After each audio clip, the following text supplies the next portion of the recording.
Hello everyone. Welcome back to my channel. Let's learn English through stories. Once upon a time, in a faraway valley full of flowers, forests, and singing birds, there was an old man who lived in a giant shoe. Yes, a real shoe, not a small shoe like you wear, but a shoe so big that it could fit a whole house inside it. Nobody knew how the old man came to live there.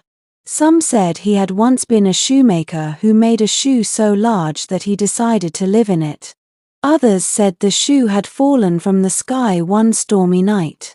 But whatever the truth was, the shoe stood tall at the edge of the forest, with windows cut into the sides, a chimney sticking out of the heel, and a little red door carved into the toe. The old man's name was Mr. Wimble, and though he was old, with a long white beard and a hunched back, he was full of energy and love. But Mr. Wimble did not live alone. Inside the shoe lived 12 children, all orphaned or abandoned, whom he had adopted over the years. There was Molly, who loved to sing, Tom, who could climb anything, Rosie, who told stories, Peter, who talked to animals, shy little Meg, clever twins Ben and Becky, tall, quiet Grace, baby Joe, and 3 more whose names nobody could remember because they kept changing them every week. Every morning, the smell of porridge filled the air as the sun rose behind the hills. Mr. Wimble would ring a little silver bell, and the children would jump out of bed, a row of hammocks and bunk beds strung across the inside of the shoe, and line up for breakfast. "Eat up, my dears," Mr. Wimble would say, serving bowls of warm porridge. "You need your strength for the day."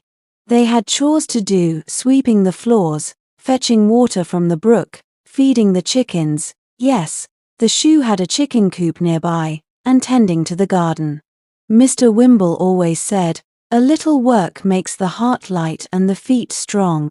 But life was not just chores and porridge. It was a magical life, full of wonder.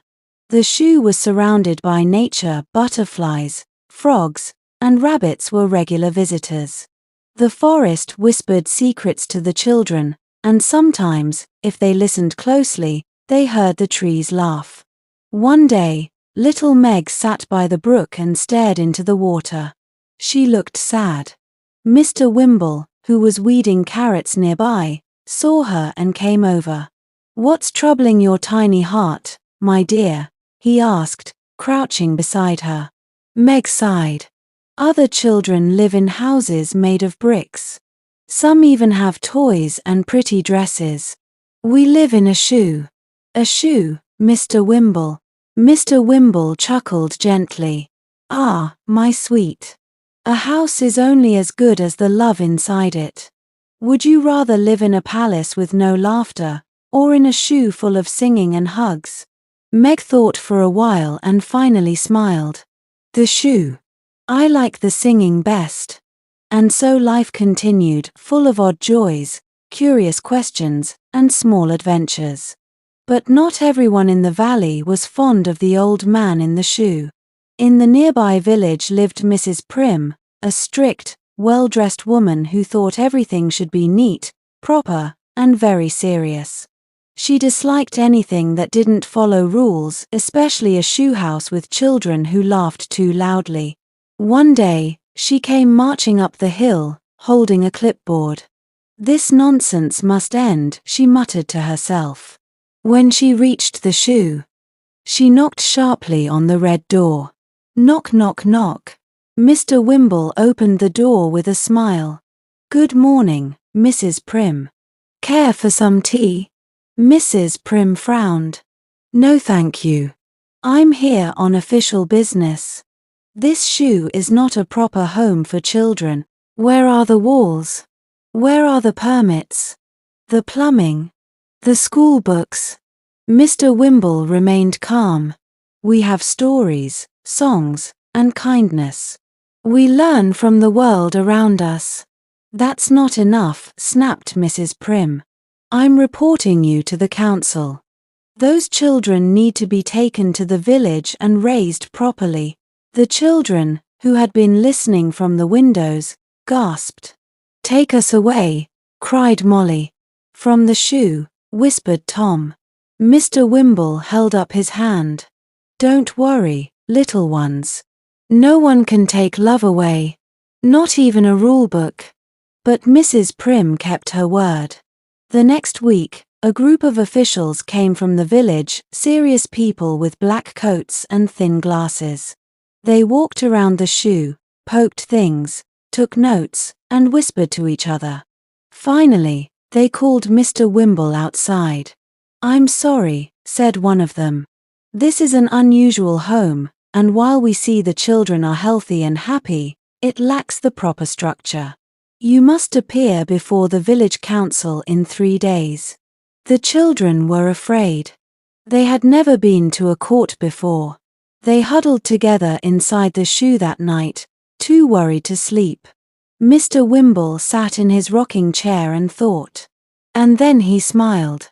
Let's show them what this shoe really means, he said. Over the next 3 days, the children and Mr. Wimble worked together. They cleaned, painted, and decorated the shoe with bright flowers, soft lights, and handmade signs. Rosie wrote a poem. Peter taught the birds to sing a tune. The clever twins prepared a skit. Molly practiced her song. On the day of the hearing, Mr. Wimble stood in front of the village council. The 12 children stood behind him, dressed in their neatest clothes, faces glowing with excitement. Mrs. Prim sat in the front row, arms crossed. The head councilman asked, Mr. Wimble, how do you defend your home as a proper place for children? Mr. Wimble bowed his head respectfully and said, I am just an old man in a shoe. I have no money, no fancy title, no great estate. But I have something worth more, love, laughter, and a place where every child feels safe and seen. These children were once lost. They came with broken hearts, tearful eyes, and empty hands. This shoe, strange as it may seem, gave them more than shelter. It gave them a family. We grow our own food. We tell our own stories. We make mistakes, and we learn. And we love. Then he stepped aside. Rosie stepped forward and read her poem. Molly sang a song about dreams. Tom and Becky acted out a play about friendship. Peter whistled, and the birds flew in and sang. By the end, some of the council members had tears in their eyes. Even Mrs. Prim shifted in her seat. The head councilman stood up. We see now that the shoe is not just a home, it is a heart. And where there is heart, there is life. He turned to Mr. Wimble and smiled. You may keep your home, sir. The shoe shall remain. The children cheered, clapped, and hugged each other. Mrs. Prim stood up quietly and walked away. But as she passed Meg, she paused and handed her a tiny box.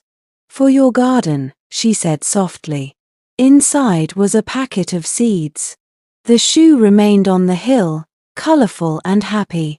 The children grew older, wiser, but they never forgot the lessons they learned there.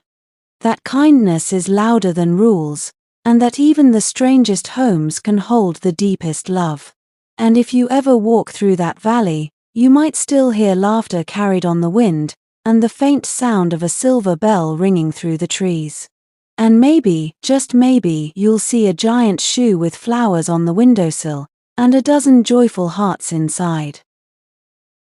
Moral of the story: home is not made of bricks or wood. It's made of love, kindness, and people who care. Thanks for listening. Don't forget to like, share, and subscribe to the channel for more interesting stories.